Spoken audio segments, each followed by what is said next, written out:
Hello, and welcome to Buffy and the Art of Story Season 4.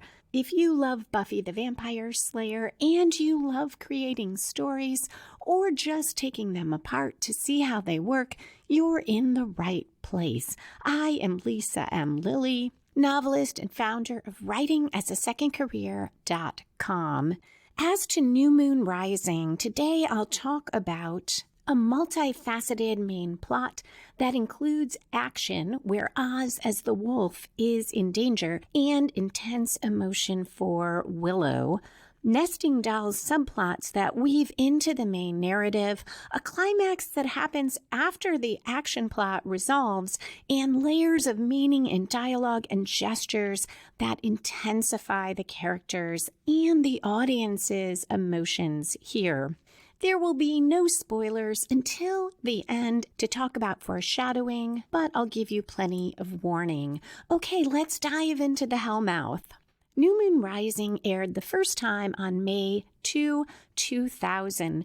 It was directed by James A. Contner and written by Marty Noxon. We start, as we should, with opening conflict. This is that conflict that draws the viewer into the story and might or might not relate to the main conflict. And here it does, not so much to the action plot, but to Willow's emotional arc or plot. Willow and Tara walk in the sun. They're talking about how Tara wants to get a cat, but Willow is more of a dog person. But Willow goes on, but I'm not like death to all cats. Tara makes sure Willow's not allergic. She wants her room to be Willow friendly. They link hands, and Tara says she's excited about the Scooby meeting. But Willow tells her it'll probably be about just your garden variety disaster. At 1 minute, 27 seconds in, we cut to Buffy saying, "Zippo, nothing's going on. Her kill count is way down." Giles is concerned and he thinks somehow Adam's involved. Willow keeps interjecting explanations to Tara, such as telling her that when it's quiet, they're usually worried because there's some extra evil brewing. Riley says the strange thing is the initiative is busy. Lots more captures, they have demons coming out of their ears, and Willow turns to Tara and says, "That's a metaphor." Tara smiles and says, "I got it, thanks." And Willow says, "I'm over-helping, aren't I?" Tara laughs, but Anya's bored with this meeting. And as Giles is telling her he doesn't appreciate her attitude, Oz appears in the doorway. Willow looks stunned. At 2 minutes, 34 seconds in, Oz says, "Hey," and we go to credits. What an amazing hook. When we come back, Willow, who is still looking stunned, says, "Oz." Tara looks at Willow and says very quietly, "Oz." And she looks down and bites her lip. Willow is concerned. We can see it on her face as she looks at Tara. And then she asks Oz when he got in. And Oz says pretty much now. Xander walks over to Oz and says he hates to sound like grandma, but, quote, "You don't call, you don't write," end quote. They shake hands and Oz says, "Yeah, sorry." I like Xander being the one to break the tension and say what Willow must be thinking.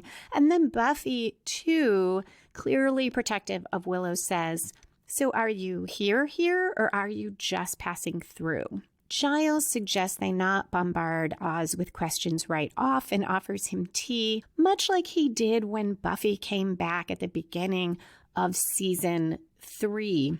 Oz says no thank you to the tea, but he tells Willow he's hoping they can talk later.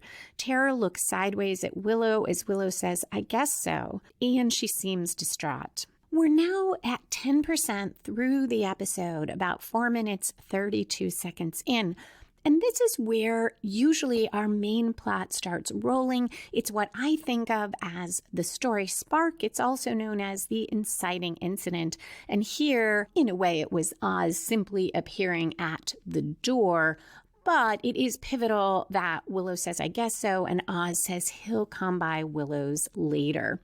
She is very quiet when she says, "Okay." Oz tells them all it's great to see them again and leaves, and Anya now says what everyone's thinking. Everyone's uncomfortable now. Buffy asks if Willow's okay.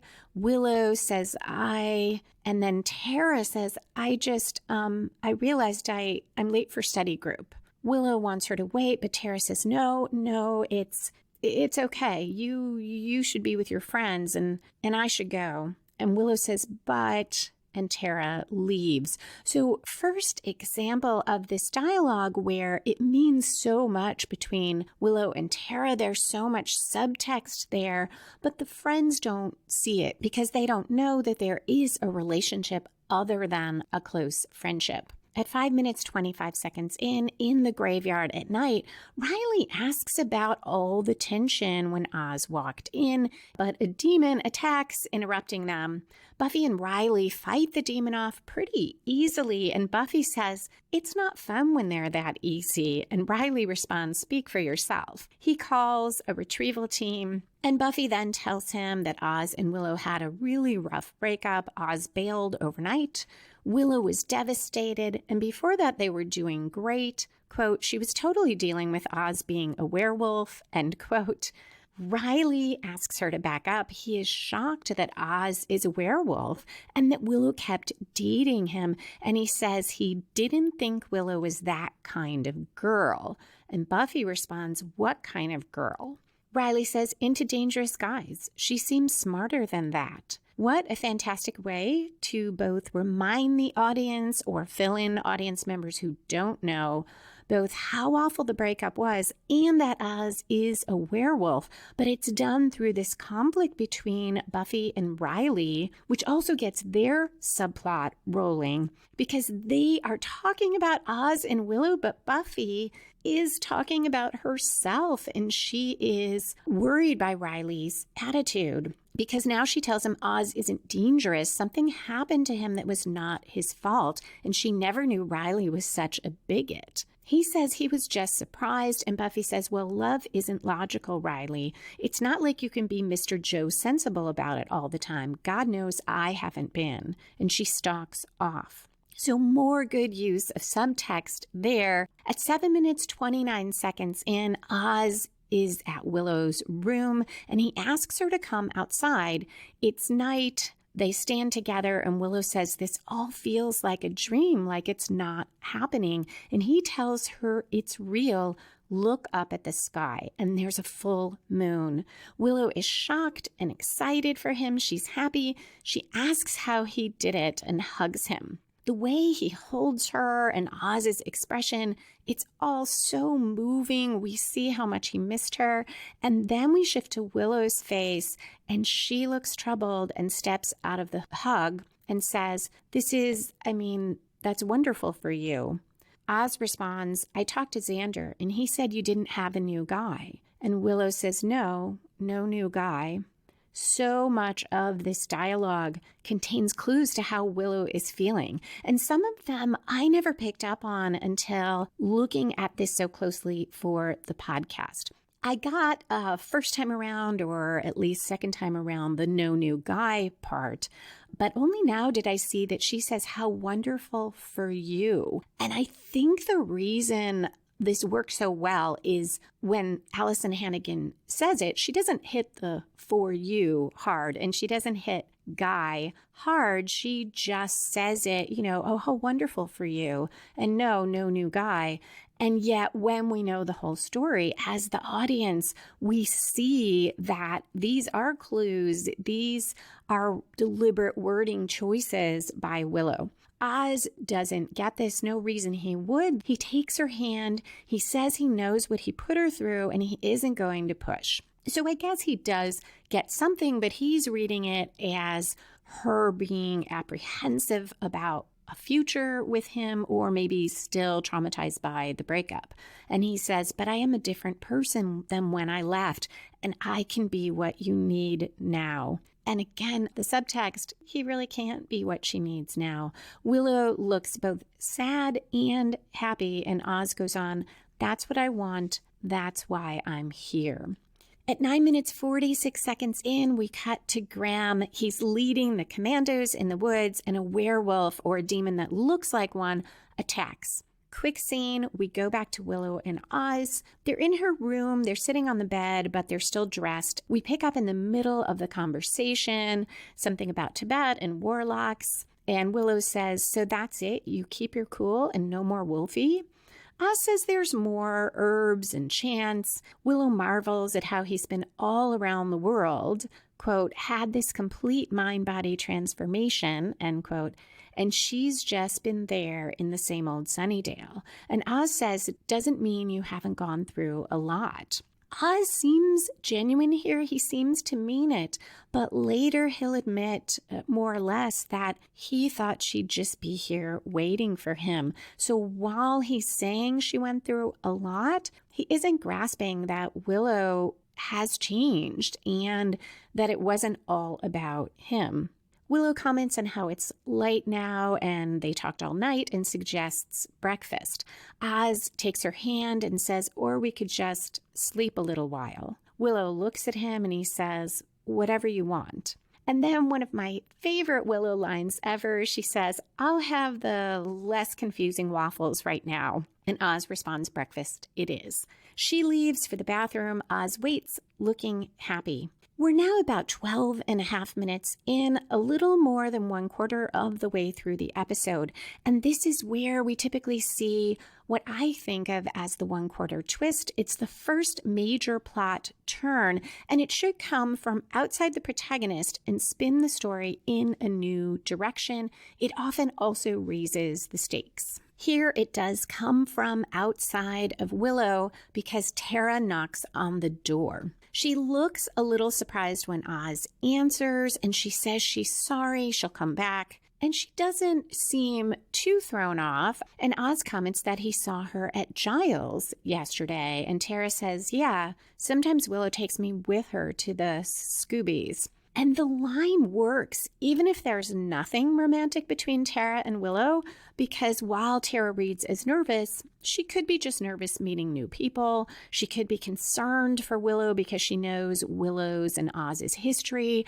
And this is why this scene works so well, because Oz no doubt senses something going on emotionally, but he doesn't know what it is, and he really doesn't have reason to know, and the line works either way. Tara leaves, Willow returns, and Oz tells her that her friend stopped by, the blonde, and as he turns his back to put on his jacket, we see Willow's face, and she looks distressed, thinking about Tara, and Oz says, so what do you think? Where do you want to go? And that is the question of the episode. At 13 minutes, 32 seconds in, Riley and Buffy are in bed. It's morning. His alarm goes off. He tries to hold Buffy, but she gets out of bed, ignoring him. So he gets out too and does push-ups. When she asks, he says, no, they're not regulation, just a good way to start the day. And Buffy responds, and then you have your perfectly balanced breakfast, and then you can call your mother.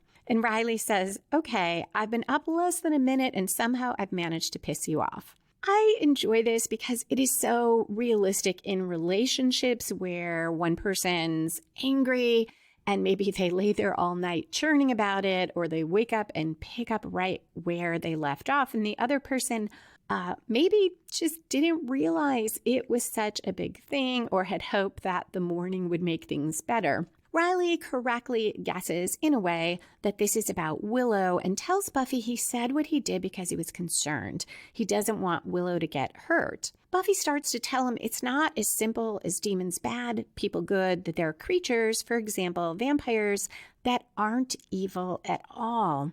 Riley looks skeptical and tells her to name one. But before she can say more, Forrest comes in, tells Riley the beta team got hit and they lost one man.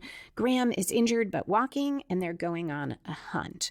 Buffy asks what kind of demon, and Riley, angry, says, does it matter? And he leaves. So this is a pretty good reason for Buffy not getting the rest of her story out. I've commented in previous episodes how frustrating it is when a character needs to tell someone else something important and there is a very artificial reason they don't get the words out and they don't persist with it when you think any reasonable person would. But here, I find it believable. Buffy's a little hesitant about telling Riley about Angel anyway. He made that comment about that kind of girl. At 15 minutes, 44 seconds in, Willow sits alone on her bed. Buffy walks into the dorm room, looking upset, but she says she doesn't want to talk about it when Willow asks. Instead, Buffy asks about Oz, and when Willow says she was with him all night, Buffy realizes it was a full moon, and she says either Willow's about to tell her something incredibly kinky but Willow says no kink, Oz didn't change, he found a cure. And she smiles, but it's subdued, and Buffy notices and says, okay, I'm all with the woo-hoo here, and you're not. Willow responds, no, there's woo and who, but there's uh-oh and why now? And it's complicated. And when Willow says, because of Tara, at first Buffy thinks she means Tara has a crush on Oz. Wonderful expressions on both actresses' faces here. There's so much when Willow says because of Tara, and when Buffy grasps what Willow's saying, we can almost see her thinking through, wait, Tara didn't even know Oz before. Buffy gets it, and her body language, as much as her words, shows us how surprised she is and a little uncomfortable, because Buffy is sitting on the bed and she says, oh. Willow smiles and nods. Buffy opens and shuts her mouth, says, oh, again, and stands. She turns away. She turns back. She says, that's great. Quote, Tara's a really great girl, Will. Willow agrees that Tara is, but Buffy doesn't seem to know what to do with her arms and her hands. She makes lots of gestures as she walks around the bed and talks. She says, well, there you go. I mean, you have to follow your heart, Will. And she keeps meandering around. She rests her hands on the chest of drawers and tells her that's what's important, Will. Willow asks why Buffy keeps saying Will, and is she freaked out? And Buffy says, what? No, Will.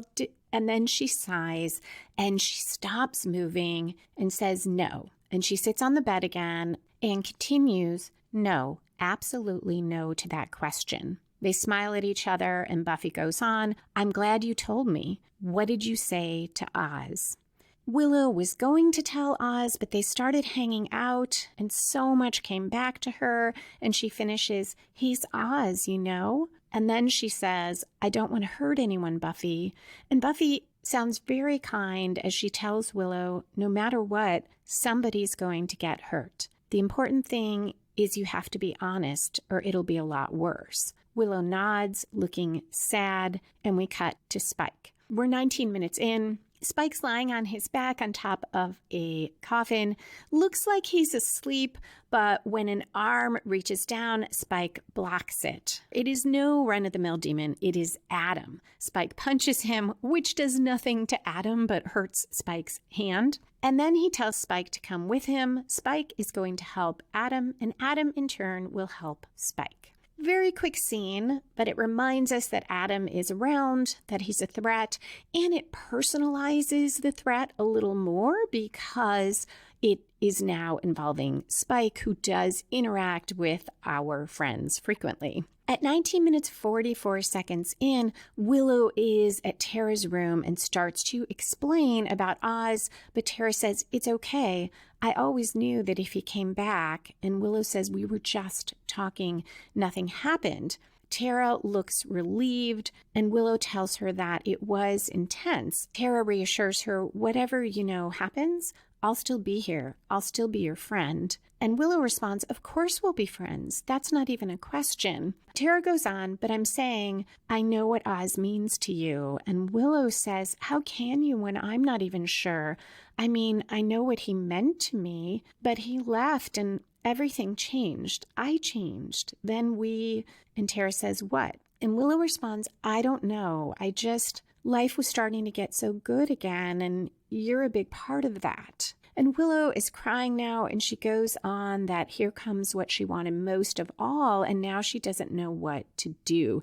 Tara is also nearly sobbing, touches Willow's face and says, "Do what makes you happy." They embrace.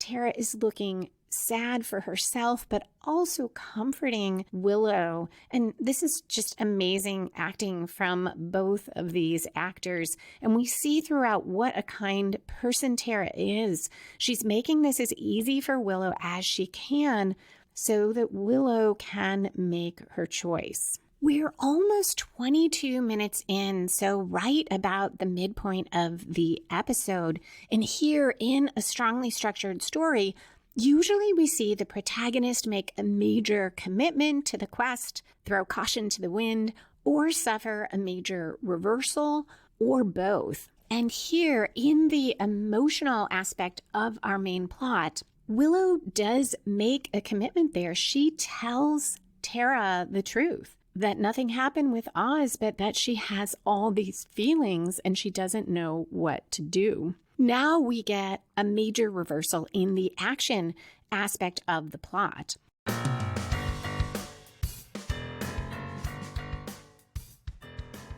Today, I have some listener comments and also a personal update on what I've been working on. I am getting the latest QC Davis mystery ready for publication. It's called The Hidden Man, and I'm planning to release toward the end of October. Working on my marketing materials and taglines. So here's the current one. He wants his father's killer found, but his secrets kept. She vows to solve the murder no matter what, but will what she doesn't know kill her? You can find out more about that at lisalilly.com/hidden. I'm also working on edits to the next Buffy and the Art of Story book, which is season 2, part 2. And I think I said I was working on that last time. I was. The reality is I did have to put it aside as I'm getting The Hidden Man ready. So I am planning to go back to Buffy. I want to get it out in time for the holiday rush in case you have Buffy fans on your holiday list. And I have heard that print books are taking much longer to get delivered. So ordering early is a really good idea. Finally, I am putting together an online course, How to Plot Your Novel from Idea to First Draft. Can't promise when that will be ready, but I'm also hoping to get that out in time for people to get it for themselves, for the holiday, or for a writer friend. So let's go to listener comments. The first is from Roberta Lip of the They Coined It podcast about Where the Wild Things Are. Both comments are about Where the Wild Things Are. And Roberta says, the truth is, I get more out of the podcast episodes where Lisa breaks down why an episode of Buffy was unsuccessful. And season 4 is overflowing with just such opportunities. And then from PM Ray on Twitter, I have way too much fun listening to you politely eviscerate the mediocre episodes. It's also a great learning experience to contrast your same style of analysis for the well-written ones so we see the gaps. So 2 things on those comments.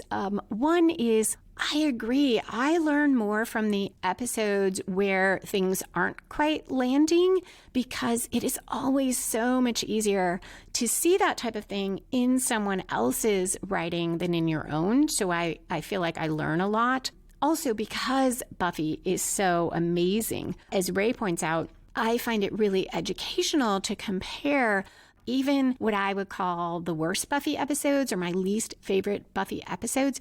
There's still so many things that are well written there. And that too makes the things that don't work really stand out, making it easier to learn from them. And then my other comment is entirely about PM Ray's use of politely eviscerating. I thought that was so funny because it never occurred to me before, but basically, as a lawyer and litigator, that is my litigation style. I strive to always be civil and always be polite, but at the same time, if there is something the other side has argued that isn't supported, that doesn't fit the facts, I am going to point it out and make it as clear as I possibly can. So I love that. I feel like I'd love to put that on my webpage, politely eviscerating. Thank you, PM Ray, and thank you, Roberta. If you would like to comment on any of the Buffy episodes or Buffy in the Art of Story, you can do so at lisalilly.com. That's LISALILLY.com/Buffy Story, or on the YouTube channel where I also post the podcast. On Twitter, I'm at Lisa M as in Marie Lilly, so it's Lisa M Lilly, or on the Facebook Buffy and the Art of Story page.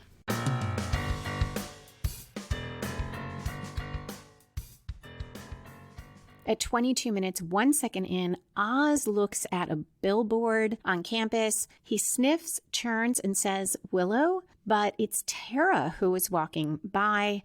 Tara notices his UC Sunnydale folder and asks if he's coming back to school.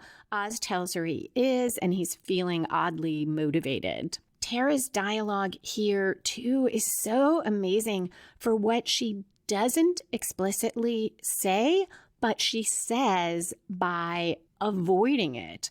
So at first she smiles, she says that's great, but says great for him and Willow.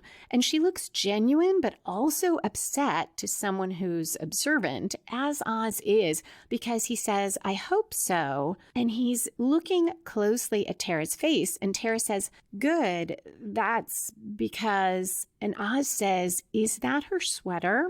And Tara continues, I hope that you guys will be very happy. She's speaking very quietly, and she looks down as she says it, and Oz steps closer and says, you smell like her. She's all over you. Do you know that? He's growing angry. Tara is still looking down, and when Tara says she can't talk about it, he grabs her arm and says, but there's something to talk about? Are you two involved? And Tara says, I have to go. Oz says Willow never told him anything like that, and they talked all night. Tara starts to walk off, and he yells for Oz, stop. And Oz now says, is she in love with you? And he grabs her by both arms and says, tell me, is she? And he's breathing hard, and he looks down. Tara does too, and Oz's hand becomes a wolf hand, and Oz now has face hair, and he says, run. Oz, as the wolf, chases Tara into a classroom. She flings a chair at him, and he drops to the floor. And I remember on first watch, and sometimes on rewatches, I'm always drawn out of the story because I think there is no way that chair stopped him, and Tara doesn't have the force to throw it that hard. And then we see that's not what stopped him. The commandos came in off screen and shot him with a dart. Sometimes this kind of, it's a little bit of a twist, a little bit of a misdirect. We think the chair stops him, and then it's the dart. Sometimes that works well in a story. It's fun. It's a nice twist. For me here, it doesn't work because it draws me out of the story. And I think it draws me out because, one, while we are sort of in Tara's point of view, we're not as deeply rooted in it as in a novel. So if it were a novel, Tara might throw the chair and simultaneously be relieved that Oz dropped, but think what we as the audience are thinking, like, I can't believe that stopped him. But since we don't get that, we as the audience are thinking it, and adding to what draws me out is sometimes on Buffy, suddenly, for example, Annette stops Angel when normally he can fight off, 10 vampires at a time. So I'm thinking, oh, really? This is all it takes to stop Oz? So by the time I find out, oh, it was an initiative dart, I have to purposely bring myself back into the story. And generally, you don't want things that are going to pull your viewers out. However, there might be viewers who really enjoy that moment. Riley and Forrest are there with other military guys, and they say it might be one of the demons that attacked the other night, and if so, they'll put it down. Tara protests that they don't understand and she starts to say person, but Forrest cuts her off, tells her she's in shock. They know what they're doing. They'll handle it. And they cart Oz away as she shakes her head and says no. I mostly buy that Tara can't stop them. I mean, she definitely can't. There's 4 of them and 1 of her. Forrest makes it really clear they're not going to listen to her. So it makes sense to me that instead she is going to go find Willow. We cut to Spike and Adam, and Spike says, that sounds like a lot of fun. We don't know exactly what he's talking about or responding to, but Adam explains his problem. He can't totally annihilate the humans. He needs heavy casualties on both sides. Spike is unsure how the Slayer fits in, but Adam tells him the humans need a champion, and that can be the Slayer. And Spike says, yeah, the thing about the Slayer is she is a whiny little thing. But when it comes to the fighting, she does have a slight tendency to win. And Adam responds, then I guess you should be on her side. When Spike asks if his chip will really come out if this all goes down, no tricks, Adam says, Scout's honor. And Spike says, you were a Boy Scout? And Adam very seriously responds, parts of me. At 25 minutes, 20 seconds in, Tara finds Willow in the library, and we get more of Tara being a wonderful person. She tells Willow that Oz changed in front of her. Willow asks if Tara's all right, and Tara assures her she is fine, but the commandos took Oz, and they don't know that he's Oz. And while Tara is telling us something we've already seen, which usually, as a writer, I would avoid, in this case, I feel like it really works. It's not repetitive because what this scene is really about is the interaction between Tara and Willow, that Tara is so concerned for Oz, she goes right to Willow, that Willow immediately asks how Tara is, and that Tara is not upset when Willow thanks her and says, I gotta go get Buffy, and Tara is saying, of course, go save Oz. At 26 minutes, 5 seconds in, we're at Giles' apartment.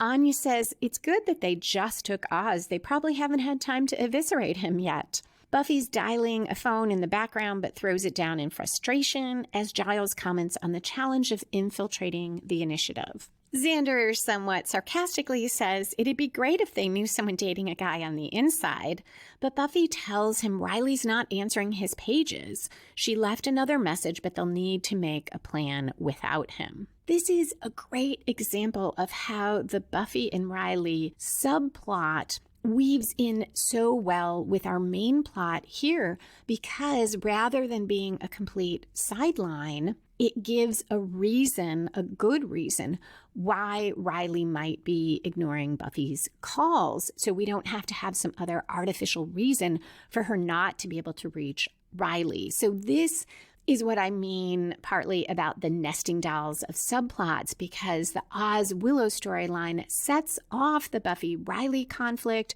which in turn interweaves and gives a reason for something to happen in the Oz action plot. At 26 minutes, 33 seconds in, Oz is in a cage. He's the werewolf here in that aluminum foil pit inside the initiative. A white-coated doctor isn't sure if this is the demon that attacked and killed one of the commandos. The description matches 40 known varieties, and he's checking DNA. Riley, though, is impatient. He wants to just kill the wolf, and he says, I don't need a bunch of tests to know that this thing's a killer. He pulls his gun, he points it at the wolf, who then morphs into Oz, who is naked and shivering. We close up on his eyes. There's a bright white flash, and we cut to Oz's point of view as he's lying on a gurney. Everything's a little blurry. There are white-coated doctors shining light in his eyes. And Riley is trying to talk to Oz, and then he says he doesn't know why the doctor's still working on Oz, that he isn't a threat, he's a student. But the doctor tells Riley only the colonel can stop the testing. And when Riley won't back off, he has him escorted out. The doctor team shocks Oz repeatedly, watching him turn from human to wolf to human. They say how the whole full moon thing was just campfire talk. It's negative stimuli that causes the change. We cut to the gang. Buffy and Xander plan to go into the initiative. Willow insists on joining them. She just can't sit there to one side while Oz is in trouble. She'll give Giles instructions on how to shut down the initiative's power grid. Buffy's clearance is gone. She says they'll have to grab some initiative guy and make them take them in. But at that moment, Spike strolls in, tells them they can use a back way. He also tells Giles he ought to lock his door. Someone dangerous could get in. And Buffy says, or someone formerly dangerous and currently annoying. I love this line. One, it's just a fun line, but it also has layers because, yeah, she's goading Spike. She's tweaking him for no longer being able to attack, and yet she doesn't know that Spike is dangerous. She doesn't suspect that he is carrying out Adam's plot. They all figure Spike is just looking for cash. Spike tells them he knows the initiative got Oz. Bad news travels fast among demons. They all like a good laugh, but he'll help. He needs the money, and he likes to tweak the commandos, since after all, they held him hostage, and he knows how to find the big guy who can take them to Oz. So another example of a subplot, or really more of a late season subplot with Adam, that at first feels a little bit like it's there just to remind us that Adam's around, or maybe to set off something for future episodes, but it ends up intersecting so beautifully here because this makes it easy for Buffy and her friends to get into the initiative. And normally making things easy for the characters at this stage wouldn't be a great idea because we want it to be hard. We want them to overcome obstacles. But in this case, it works so well because it's not just a piece of good luck. It is a plot by Adam. So while in the moment it's making things easier for Buffy, we know in the long run, it is probably a very bad thing. At 29 minutes, 53 seconds in, Oz huddles naked and bruised in the corner of one of those white-walled cells with the glass front. Riley opens the cell and brings Oz clothes. He leads him out until the commandos, led by Forrest, stop them. We cut to Riley in a cell now. It's not the same type. It's one with bars on it. So he's not with the hostiles. But the colonel comes to see him and says he looked at Riley's file until recently. He was an exemplary soldier, but then he met this girl, this Slayer, and suddenly showed signs of being disloyal. And tonight he went so far as to release a lethal HST into the population. He yells at Riley when Riley tries to explain about Oz and says he'll institute a court-martial tomorrow to investigate Riley's involvement with the, quote, Slayer and her band of freaks, close quote. The colonel tells him that they're anarchists, too backwards for the real world, and Riley can save his military career if he helps the initiative take them down.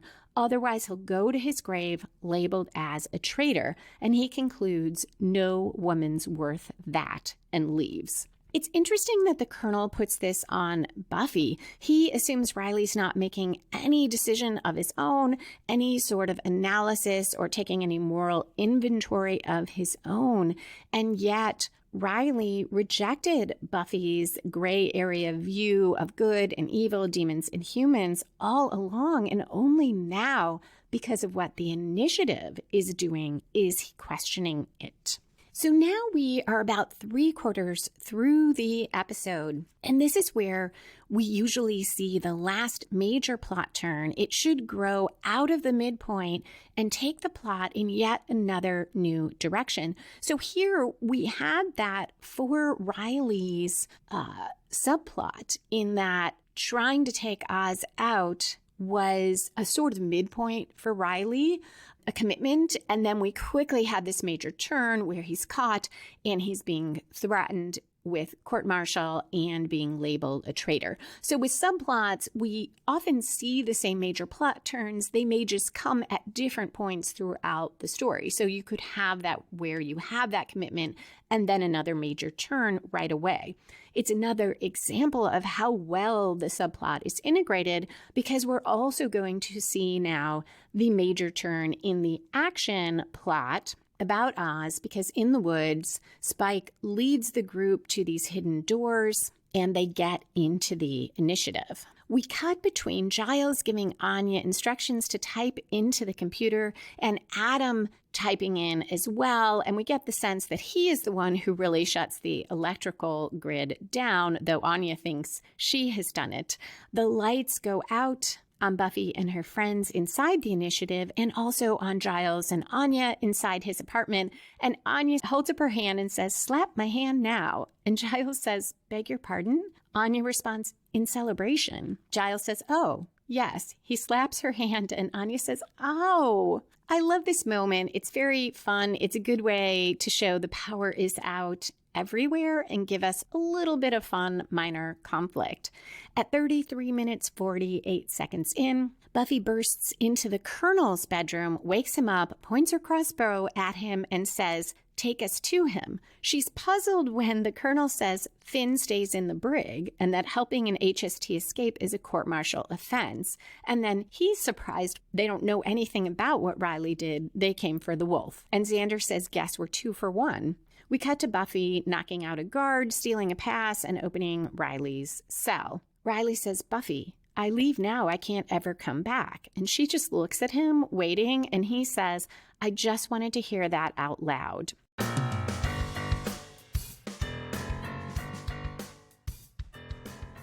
If you find the story structure I talk about in the podcast helpful and would like to apply it to your own fiction, you can download a free story structure template at writingasasecondcareer.com/story.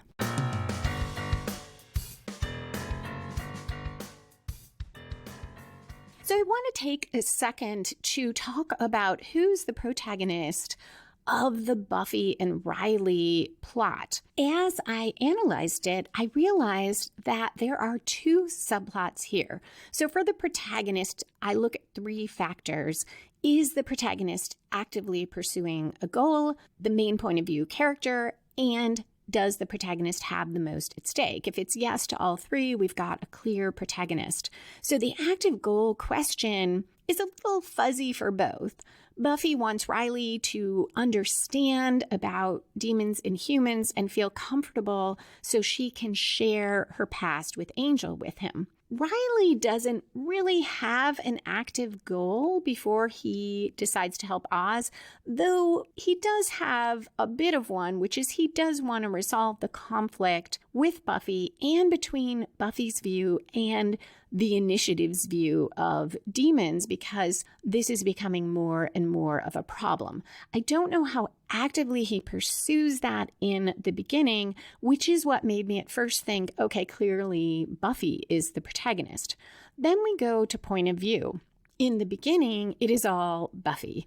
Buffy in the conversation with Riley, in the graveyard, upset at his comments about Willow, and then Buffy in Riley's room, irked at him. But then we do get a lot of Riley's point of view once we shift to inside the initiative, what he sees the initiative do to Oz and his choices there. When we get to who has the most at stake, at least in this episode, I feel like it is Riley. His whole career, his whole path in life, he has been the good soldier. He is believed in the military. He rarely asks questions, even after finding out what he did about Professor Walsh, and now he is being threatened with being court-martialed and labeled a traitor. But Buffy also has at stake her relationship with Riley, which has meant so much to her in this season. So in the end, I think there are 2 nested subplots here. There's Riley, a very strong subplot where he resolves where he stands between Buffy's approach to demons and fighting and the supernatural and the initiative's black and white rules, and he chooses the way he wants to go. He doesn't like it, but he does. And I really think it is more about who Riley is and what his values are. Yes, he wants to be with Buffy, but that is not why he makes that choice. And then we have Buffy's subplot, which we will resolve at the end, about whether she can be honest with Riley and share with Riley. And obviously, those 2 very interrelated. At 34 minutes 53 seconds in, the commandos block Buffy's way outside Oz's cell, and then more commandos come up behind her. But she has a crossbow to their colonel's head, tells them to stay back, quote, or I'll pull a William Burroughs on your leader here, close quote. And Xander says, you'll bore him to death with free prose. And Buffy responds, was I the only one awake in English that day? I'll kill him. I have to admit, I vaguely knew who William Burroughs is, and I figured before Buffy explained it that she was saying she would kill him. For the podcast, I did look it up. According to Wikipedia, in 1951, Burroughs killed his common-law wife. He later claimed, and shortly after that denied, that he killed her in a drunken attempt at playing William Tell, which William Tell used to shoot apples. I believe it was off his kids' heads. And I thought that was a really interesting reference since we saw Jonathan playing William Tell in Superstar and shooting apples off those soldiers' heads. I also love that Buffy uses a lot of these literary references, and it sort of fits with how in high school she was not doing great in school because she wasn't there a lot because of being the Slayer, or she couldn't study. But we also knew from her science teacher that she was very smart and she aced the SATs. The colonel nods at the troops to let Oz out. Oz exits the cage, but when Willow approaches, he cringes and tells her to get back because his hand starts to change into the wolf. Willow backs away. Oz takes a deep breath, and the hand returns to human. They both look devastated.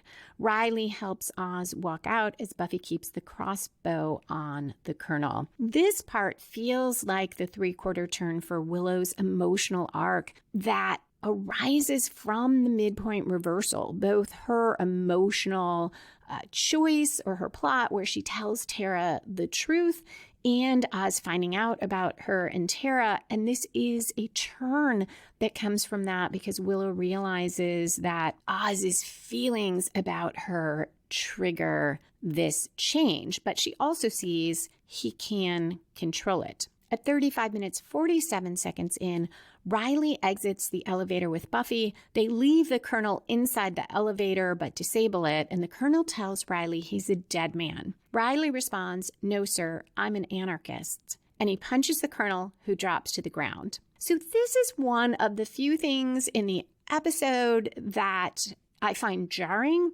I am not sure why we have these anarchy references. The colonel referenced it. I understand why he sees Buffy that way, but I don't know why this is Riley's response. And I know generally anarchy means lawlessness. I looked up Merriam-Webster.com to get a more specific definition, and it gives a few. One is the absence of government. Another is a state of lawlessness or political disorder due to the absence of governmental authority. A utopian society of individuals who enjoy complete freedom without government, or the absence or denial of any authority or established order. So, of course, the colonel would see it that way, but I don't know if this show is saying that Buffy's an anarchist because Buffy, she doesn't exactly reject the human world laws or order. In fact, mostly we see her follow them. When it involves humans, generally she's pretty strong about that is for the human world to decide. It is not up to her to catch robbers, or when she thought Ted was human, to kill Ted even though he threatened her. And when it comes to the supernatural world, sure, she turned her back on the council, but she mostly does what she's supposed to do. I mean, she could just quit being the Slayer, and she doesn't because order actually is important to Buffy. So I'm not sure why we have this other than perhaps Riley is still seeing black and white. It's either the military or anarchy. So despite that he has had this arc and made this choice, maybe this shows how lost Riley really is because he doesn't know what to put in place of the military. In the next scene, Buffy and Riley lay out a sleeping bag for him in a burnt out building underground. I think it is underneath the high school, maybe the burnt out high school. And they talk about how the group split up. They're too findable in a big clump, so they're assuming the initiative will come after all of them. Riley, though, thinks it's mostly him that they want, and he'll figure out his next move tomorrow. Buffy comments that it was quite a day for him. He woke up to a big bowl of Wheaties, and now he's a fugitive. Riley's sorry it played out that way, but glad to finally know where he stands. And he says he was wrong about Oz. Buffy tells him he wasn't being a bigot. She says, you were thrown. You found out that Willow is in kind of an unconventional relationship, and it gave you a momentary Wiggins. It happens. But Riley says he was in a totally black and white space, and it's not like that, especially when it comes to love. So now Buffy says she has to tell him some stuff about her past, and it's not all stuff he's going to like. Riley responds, you can tell me anything. And Buffy says, I think so. I think I can. I'm not sure that the climax of this episode is completely clear, and I find that interesting because I am so into structure, and normally if any of those major plot turns are fuzzy, the story doesn't work for me. But here the emotional resonance is so strong. Ultimately, it is the emotional aspect of the plot that is most important here. So I think we are still getting to the climax. We had a climax of the Oz action plot when Oz got out of the initiative, but we have not reached the climax of the plot involving him and Willow and their relationship. For the Riley subplot, we definitely had a climax with him punching out the Colonel, although I suppose you could see that as the falling action, the fallout of Riley's choice, because it was more so when he stepped out of that cell. He left the initiative, and saying he's an anarchist is just the falling action, the tying up of loose ends from that. But it is a more clear, dramatic moment when he punches the Colonel. Then we really get for Oz's action plot, the werewolf plot, because he doesn't so much act as is led out. And the scene that is the climax for the emotional plot, where Willow is the protagonist, it is really Willow's plot. The climax of her plot is also the falling action of the Oz werewolf plot. 38 minutes, 15 seconds in, Oz and Willow sit in Oz's van. It's night. They talk quietly. Oz then says he shouldn't have come back, but he thought he'd changed. And Willow says he did and goes on, you stopped the wolf from coming out. I saw it. And Oz responds, but I couldn't look at you. And even as he speaks, he's only glancing at her sideways. He's mainly staring straight ahead through the windshield. And he goes on, I mean, it turns out the one thing that brings it out of me is you, which falls into the heading of ironic in my book.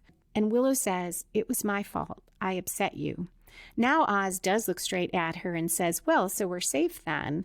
And he gives a half smile and goes on, because you'll never do that again. But you're happy? I love this callback to Beauty and the Beasts and the metaphor of abusive relationships we had there with Debbie and Pete, and a little bit of Buffy and Angel when Angel came back, and a connection to Oz. He also turns to the werewolf at that time and is a threat to Willow. And Oz recognizes, they both do, that you can't have a good relationship where one person is supposed to tiptoe around the other for fear of making that person angry and violent. Willow, her eyes are brimming with tears, but she's smiling, says she is happy. And she tells him she missed him. She wrote so many letters, but had no place to send them, and she couldn't live like that. And Oz says it was stupid to think she'd be there waiting. And Willow says, I was waiting. I feel like some part of me will always be waiting for you. Like if I'm old and blue-haired and I turn the corner in Istanbul and there you are, I won't be surprised. This line always makes me cry. It's so real in that I have had those relationships where I love the person so much, but it does not work out for us to be together. But there is a small part of me that feels like there's some alternate universe where that did work, or like Willow says, that at some point we cross paths again. It will feel like I was always waiting for that. Oz understands, but he guesses now is not that time, and it's better to take off. And Willow says, when? And he says, pretty much now. She nods, she's crying now, and they hug. So that tied up that loose end of where will Oz go next. I do want to comment on, for a protagonist, which is here Willow in the main plot, choice is very important, and normally we don't want to take choices away, especially at the end, from the protagonist. And as I was breaking this down, it troubled me a little because in a way, because Willow is still a trigger for Oz, it almost makes it seem like, well, Willow couldn't choose to be with Oz. That obviously isn't why she makes the choice she does, because she chooses Tara regardless. Tara is who she wants to be with and who she loves. But I also think that moment where we see Oz take a breath, turn his hand back to human, despite that he can't look at Willow, is what keeps it from being anticlimactic, such that we're like, well, she couldn't be with Oz anyway, because there is at least that possibility that he could learn to control it even around Willow. He would need to do something else or work at it, but he could. And I feel like that's why this doesn't take the option away from Willow. Also, probably that was a strategic choice. The show wanted to leave some opening where perhaps Oz could come back. I also love the bookend of Oz saying pretty much now, which is what he said in the beginning about when he got to town. Now we are in the final falling action section, which is for Tara's subplot, which I haven't even talked about yet, is the climax of it. And it's a very subtle subplot, another sort of nesting doll, because Tara does have a plot here. We start with Tara wanting her room to be Willow friendly. Tara finally is meeting Willow's friends after commenting before on how she knows about them and they don't know about her. Then Oz appears, something from outside of her that spins the story, and Tara makes choices throughout to be as loving and caring and supportive as she can, even though she knows she may lose Willow. And now the climax, Willow chooses Tara. So that is the climax for her story. And again, woven so beautifully through all of this. And it's part of what makes it so powerful, because we also feel for Tara. Willow comes to Tara's door. She has a lit pillar candle. The power is still out. Willow gives Tara the lit candle. Tara is looking so sad. She clearly thinks Willow has come to say goodbye. And she says she understands. You have to be with the person you love. And Willow says, I am, and goes on to say she feels horrible about what she put Tara through, and she is going to make it up to her starting right now. Tara, looking so happy, says, right now? And Willow nods, and Tara blows out the candle. And that is the end of the episode. Another word on Tara and Willow's relationship when the show aired. I am not sure when I realized they had a romantic relationship. And I was talking with Roberta Lipp, the co-host of the Mad Men podcast, They Coined It, about exactly this. And I said, I'm kind of embarrassed. I don't think I got it until around when Buffy got it. Maybe a few scenes before that, and I feel like I ought to have picked up on it. And Roberta pointed out that a lot of people didn't get it because we don't see their first kiss. And with the other characters, that's huge. With Oz and Willow, there's the scene where they're in the van. She's hoping he'll kiss her, and he doesn't because she still has those feelings about Xander. The episode phases where Oz is turned into a werewolf. The emotional plot there is all about Willow being frustrated because things aren't moving forward. Oz has not kissed her. And I think it can't be a mistake that in the episode where he's a werewolf is their first kiss. And now the episode where he leaves and Willow chooses to be with Tara instead is one where we first get the explicit recognition of Tara's and Willow's romantic relationship, though we don't see a kiss. Cordelia and Xander, their first kiss is in Buffy's basement. There's epic romantic music. And even though the friends don't know about Cordy and Xander, we see them making out in the broom closet all the time. Buffy's first kiss with Angel, he turns into a vampire. That's a whole dramatic story. And of course, the first time they have sex is an epic story. I could go on and on, But it made me feel a little better when Roberta pointed out that, yeah, with all the other main characters' romantic relationships, we see them develop on screen. We go through it with them. And here it is all through suggestion and metaphor. And in some ways, this is very powerful because when Buffy doesn't see this about Willow, we understand that more. And also, when we as an audience realize what's happening, the emotions are intensified because the groundwork has been laid so well, but we only make it explicit when Willow is faced with this difficult choice. She gets exactly what she wanted, Oz coming back, and that's when she tells Buffy about Tara. It's when she herself acknowledges, or at least it's the first time we see her acknowledge her deep feelings for Tara, and that they present a conflict with her feelings for Oz. I also think it's the nature of television at the time.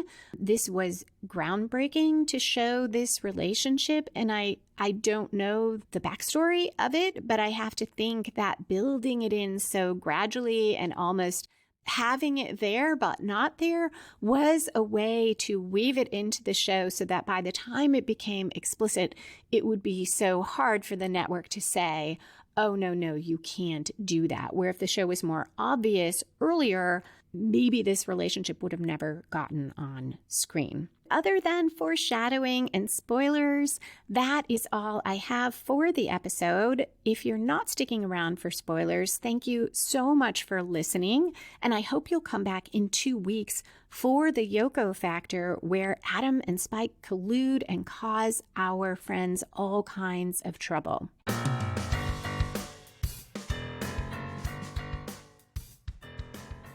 And we are back for spoilers and foreshadowing. Adam's offer to remove Spike's chip.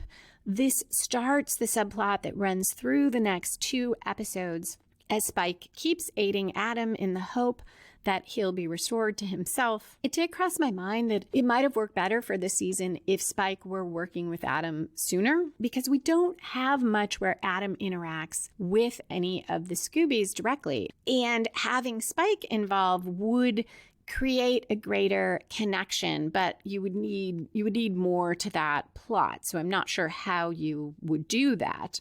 The part where Riley says, "You can tell me anything," and Buffy says, "I think so, I think I can." In the next episode, we'll learn that Buffy doesn't tell him everything. So I'm guessing that "I think I can" was meant to hint at that, because he'll be very surprised when Xander fills in the blanks and tells him that having sex with Buffy is what caused Angel to lose his soul.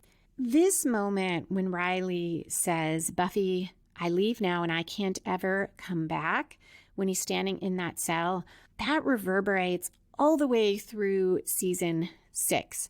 Riley's struggle to find a purpose. There's a scene where I think it's Graham says something like, "You used to have a mission. What are you now? Mission's girlfriend?" And I feel like that encapsulates a lot of Riley's issues within the relationship with Buffy, and for himself is he never quite confronts that, or maybe it's more accurate to say the show doesn't give him room to confront that. And that's another thing I was talking about with Roberta Lipp, who pointed out that the show never deals with everything Riley is going through on this front.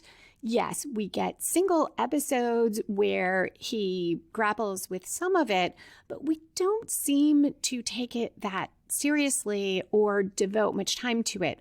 And part of it is it's Buffy's show, not Riley's show, but her other friends do get time within the show to deal with serious issues. And with Riley, it almost feels to me, and we'll see as I go through season 5, that it's more that Riley is a convenient source of conflict, or that the writers had mixed feelings. Some of them wanted it to work out. Some didn't see why it couldn't.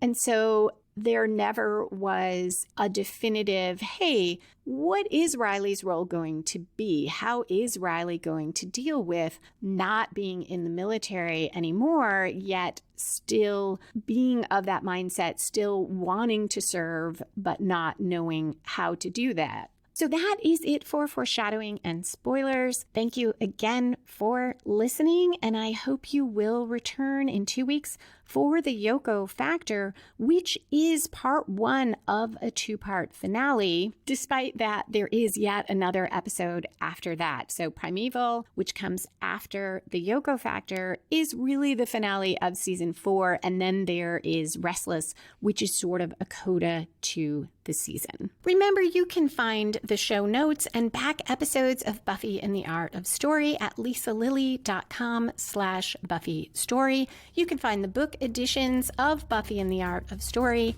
at lisalilly.com/Buffy Books. And if you like supernatural thrillers or female private eye mysteries with smart, determined female protagonists, you can check out the first in each of my series free at lisalilly.com/free.